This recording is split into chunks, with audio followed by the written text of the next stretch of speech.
Bahamas Tonight, the Northern Edition. Good evening. I'm Sabrina Brown. Thank you for joining us. The government is doing its part to make certain that Bahamians are able to capitalize on the growing number of jobs in the industrial sector. Yesterday, the nation's leader signed a contract at the Grand Bahamas shipyard, making room for a training initiative that will reduce the ship care facility's reliance on foreign labor. Today, at a press conference on Grand Bahama, the Minister of Immigration underscored the significance of this vital partnership. Joan Davis-Roll reports.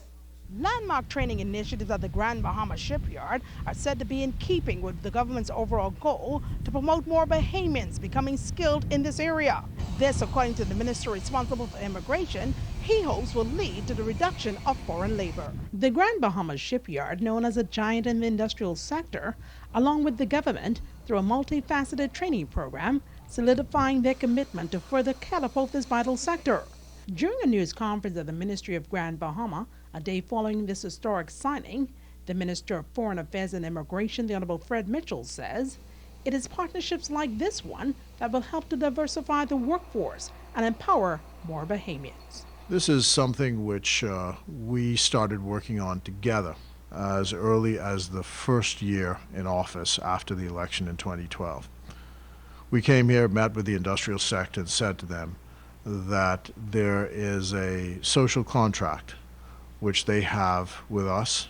They have an obligation to help develop a society which is good for their business. And if it's good for business, they had to be aware that you're sitting on a social time bomb where young males in particular could not be outside the fence watching people who could get the skills in a relatively short time with little training, and they don't have the opportunities. That was a prescription for disaster and problems. And so the private sector and the industrial sector had an obligation to work with the government and to work with other aspects of the private sector to train people to be able to take these jobs. The immigration minister says this highly technical field demands specialized skills, and he's anticipating the day when the Bahamian ratio exceeds that of foreign laborers. It is really a credit to that policy and to the listening and sympathetic ear of the industrial sector that we now have a situation today where the Grand Bahama shipyard made an announcement which will mean hundreds of jobs and opportunities for young Bahamians, and that's male and female. And so I wanted to be sure that the community knows that the Department of Immigration supports it. We'll do everything that we can to monitor it and to ensure that it's successful, and to say to these young people that the country expects a lot from them, to learn and take advantage of the opportunity. And I'm sure that if they apply themselves, they will be successful. And they now have a stake in Grand Bahama. Joan Davis-Roll, ZNS Network News. The industrial training program is set to begin in April. Tonight, the Minister of Education, Science and Technology says the government's efforts on training will not stop there. The newly formed partnership between the government and the Grand Bahama shipyard to train hundreds of young people is expected to take training to another level. The Minister of Education, Science and Technology, the Honorable Jerome Fitzgerald, says this signals the beginning of bigger things to come for the youth of the nation. One of the things that we have been particularly focused on in education is making sure that it's relevant, and at the end of the day making a connection between what kids are doing in school and the job opportunities that are available for them when they leave. He says his ministry is working feverishly to create similar partnerships with the private sector. Minister Darwin and myself are part of a government and cabinet subcommittee, and we are already meeting with other developers throughout the country and using this as a template where the government partners with the private sector. We provide funding for training. We work with persons who they wish to work with us in training.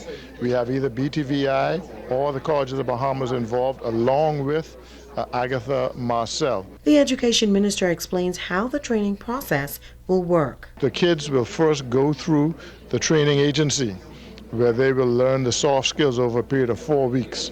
From that, they will then be put into these programs. We want the kids to be in a program where at the end of the day they get a certificate that's internationally accepted so that when they want to move on to some other area, they have the qualification to do it. So this is a tremendous day, significant day in our country. According to Fitzgerald, opportunities await those students who maintain high academic standards. We want kids to ensure they pick up the basic skills and knowledge they need from high school. You have to graduate, you have to come with a certain level and a certain skill set, a certain educational background. And so we have set and raised the standards for graduation, so we know what we're going to get when they come out. And then, as I said, we're going to run them through training programs for those who don't necessarily want to go straight off to college. And you will know that at the end of this program, the salaries are going to be very competitive. I mean, we know the salaries are going to be, and we're very satisfied that this will be sufficient incentive for our kids to know that this is a career. Training is attributed to the success for one local tour operator. Bahamas Adventure was named the top tour operator in the region by Carnival Cruise Lines last year. And today, partners in the tourism sector came together to celebrate this big accomplishment. Megan Shepard has the story. General Manager Cesar Ochoa says this is truly an important and exciting achievement. He says last year they set a goal to continue to grow, and thanks to the dedicated team, they have made it to the top tour operator in the Caribbean. He says while their location lends to the appeal of the tour, he explains what sets them apart from the over 300 tour operators they beat out. What makes the difference, I believe, is that the staff keeps together. We take care of the beach, we keep it clean. We take care of our staff, we take care of training, we take care of certifications. So I guess by building procedures and building structure, we are able to measure ourselves and continue growing. Business partner and operator of H. Forbes Charter, Hadley Forbes, says this award is a great achievement for the entire island of Grand Bahama. We've been rated as one of the worst destinations there is and nothing to do. So you can never run out of things to do when you with Bahamas Adventurous and H. Forbes Chartered and Tours Services. Look at the amenities that we have here for the guests to enjoy. And this is only the beginning of what yet to come. Russell Miller of the Grand Bahama Island Tourism Board and Nuvalari Chudasing of the Ministry of Tourism are commending the Bahamas Adventures team. They say it is a tremendous honor to be recognized. It augurs well for Freeport, Grand Bahama. You know, you look out here today and you see the tremendous amount of tourists that are here enjoying this setting. I'm sure these folks are going to go back and talk about their experiences, and hopefully we'll continue to get people to come and stay and visit Freeport.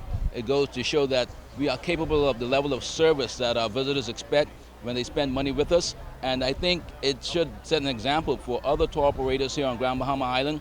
Senior Manager of Development at the Grand Bahama Port Authority, Derek Newpole, notes that Grand Bahama has been challenged for some time and has been labeled as one of the most unpopular cruise line destinations. He says this award is a great step in the right direction. There's a broader narrative at play here, and what that really is it speaks to the fact that Bahamians are capable, and Grand Bahamians specifically, of delivering first-class service.